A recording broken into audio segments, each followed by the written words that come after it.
Hi, welcome back to my channel. Oh, my darling divine ones, welcome back to my channel. So it's beginning to feel like a rather mellow mood this Monday. So we've called upon Rumi, our brother who loves us without condition, because Rumi has a message for you today.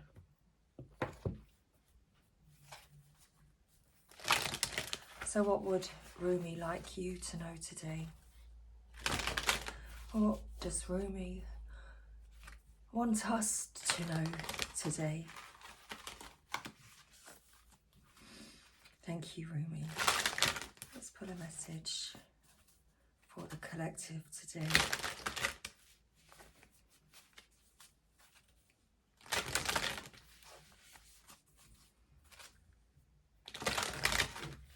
That's wonderful. And our final shuffle. Thank you. Okay, so let's begin. Let's put a message from Rumi for the collective today. What's the message, please? Thank you. So we have card 33, you who show the way. With card 42, Dance of the Divine Feminine at the bottom of the deck. Okay, so here's our message. You who show the way. Dance, Divine Feminine. The logical mind runs away from drowning. Lovers accept drowning in the sea as their destiny. The logical mind finds consolation in reaching a level of comfort in life. Lovers are focused beyond their own comfort. Rumi. I have looked to you in my darkest moments, searched for you as though fumbling for the candle and matches during an unexpected and interminable blackout. I am the ship at sea, seeking you as my guiding light. Nay, I am the sea, rising up to the horizon because I yearn to be closer to you. Then, oh, to my greatest relief, you rise like a phoenix from the ocean, casting hallowed golden light all around you. This great blazing angel of holy fire. In a sweet instant, my soul rests in your presence. The sea becomes calm, the darkness abates. Your light reveals truth, and through your living existence, your living presence, I know my true self again. I am what you are. Even when it appears I am returning after being lost in darkness, as though I could ever be extinguished. I am divine light. I am you, a rising sun. If a tree could move from one place to another, it would not suffer the pain of the sore or the oppressive wounds. If the sun and the moon stood still like the rocks, they could not offer brilliance. How bitter the taste of water would be if the river stopped its flow, remaining still like seawater. When the seawater rises to become a cloud, it loses its bitterness and pours the rain of sweetness. I have given you only a few examples. You can figure out the rest. Break away from the self and enter the kingdom of love. Rumi. How can your feet bear to be still when the music is so lush and inviting? How can you hold yourself back from the tide of love when the horizon looms so vast and exciting? How can you not arch your back and respond with ecstasy to the lover's touch, saying in absolute submission, yes, more. You were made to move and grow, to love and flow. Even mountains change, surrender the stodgy ways of the mind and become willing to dance to the great orchestrations of love.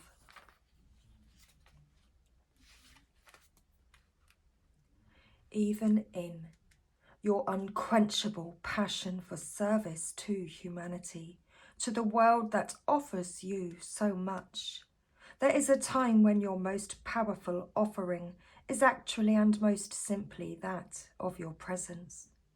You show the way, you who inspire through how you choose to live and be, you who sometimes thinks yourself to be invisible, you who consider yourself to be of no particular or exceptional worth.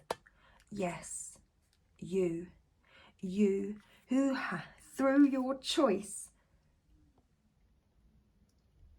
to live your truth, reveal my face, demonstrate my love, embody my presence, heal my beloveds and love my creations.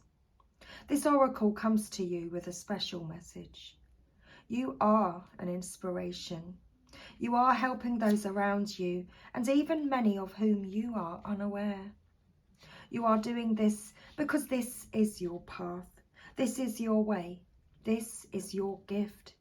To live a life dedicated to the growth of consciousness, and through that dedication, inspire others to receive the loving consciousness of the great beloved that can benefit them so greatly, no matter what their situation or circumstances.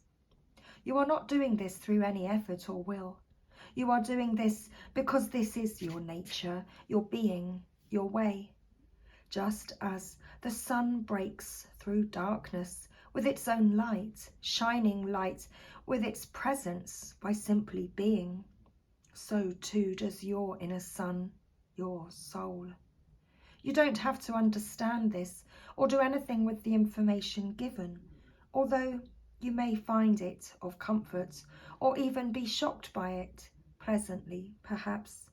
It is just an acknowledgement of who and what you are, given freely because you are ready to receive such an acknowledgement.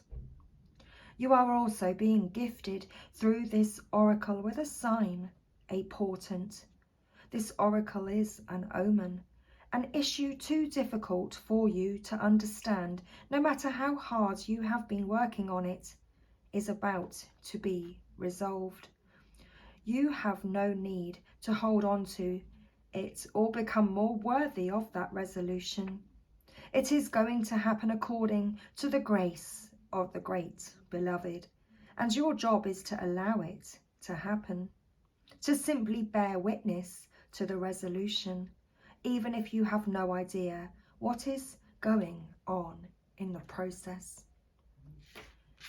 You may find that whilst you are letting go, the resolution happens without you being aware of it until after the fact. Then, apparently all of a sudden, what was an issue is no longer so. You, who help others, are a worthy recipient of the help of the great beloved. Be prepared to surrender all plans and convictions about what can and cannot be, about what you think you know and what you think you need. Allow the benevolent grace of the beloved to take you through the great waves as the seas become calm and serene under the living divine light. This oracle brings the message that if you have a situation in the midst that feels impossible to resolve, the divine has it covered. Do the sacred honouring ritual and let it be sorted out by a power greater than your own. It shall be sorted out. and your sun shall rise. Just as day follows night again and again, so too shall your sun rise after any issue or struggle. Have faith and hope, and know that this is a sensible approach to any dilemma, no matter how serious it may seem. For what use is it to bemoan the absence of day, even on the longest night, when you know in every moment dawn is ever closer to breaking once again? Your hope then is not foolish, but wise. So if you would like to take part in this sacred honoring ritual, then I shall do so soon. We're going to read the Dance of the Divine Feminine. You may feel unsettled, beloved, as though the ground beneath you is not so solid. You may touch it to see it. Is it moving? Of course.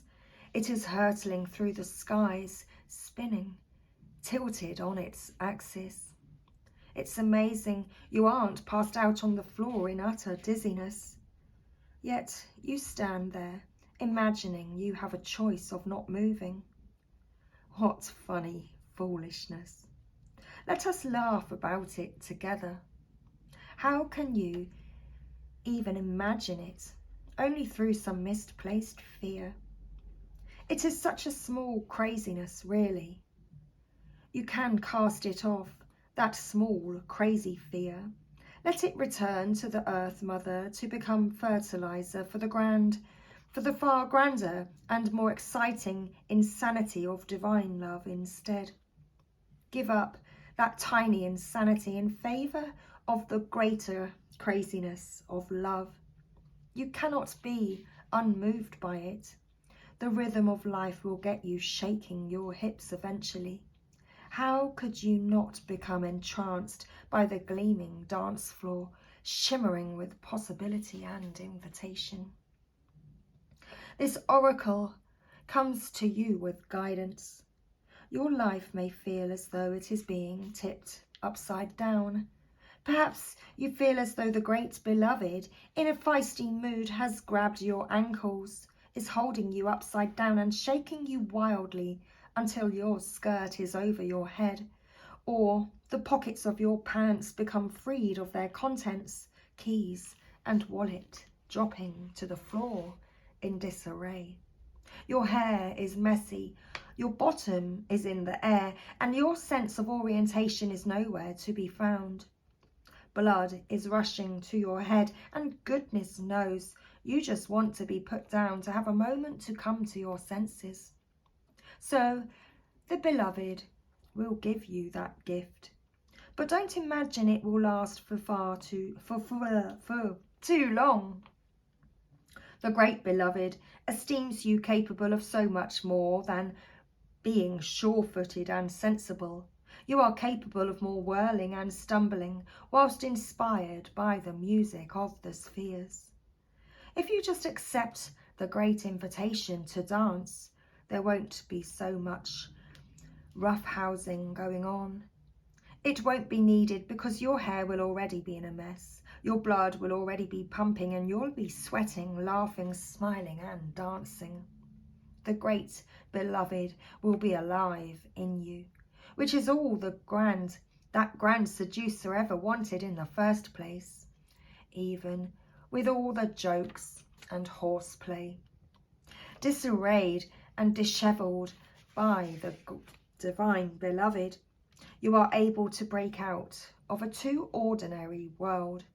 You will explore the delightful consequences of rocked boats and upset apple carts being swept away by love as you dare to dream bolder and wilder dreams for yourself and the world. There is bigger magic for you to weave this lifetime. Prosaic priorities inherited from the world are stuff and nonsense. It is the priorities of the heart that matters to you. If you are ever to right yourself whilst the beloved is tipping you upside down, like a soaring bird in most impressive aerial dynamics, it will be through establishing right priorities, the priorities of your own heart. So ask your heart what matters most and attend to that. Soon you'll be able to find your orientation, even if everything you once held onto appears to be shimmering and insubstantial, a mere dance of light rather than solid ground. This will become so easy for you because your orientation will flow from within, from the heart, and no matter what shifts and changes take place around you, your center will remain strong. This is what the beloved wants for you. Such peace and relief it shall bring to you. But perhaps some shaking about is required first, in case you are reluctant to give up some mainstays, unaware of how much they drain life away from your heart center. This oracle brings you the message also. There is something you are holding on to, a person, a place, a thing, a belief, a vision, and you need to let it go because it wants to grow. It may grow and change into something utterly different, or it may grow into exactly what you are imagining. Whatever outcome, growth is happening, and you'll find you enjoy the way much more, with greater flow and support and less bashing of your head against the proverbial brick wall, if you can let it happen.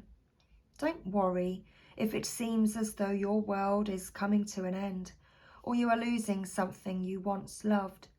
This is just the shaking about of the great beloved to lead you into a deeper, sweeter dance of divine being and becoming. Put your focus into your heart and realize you are more ready than you think. Now shake those hips, stamp those feet, close your eyes and clap your hands. There, that's better already. So let's finish our reading now with this sacred honoring ritual.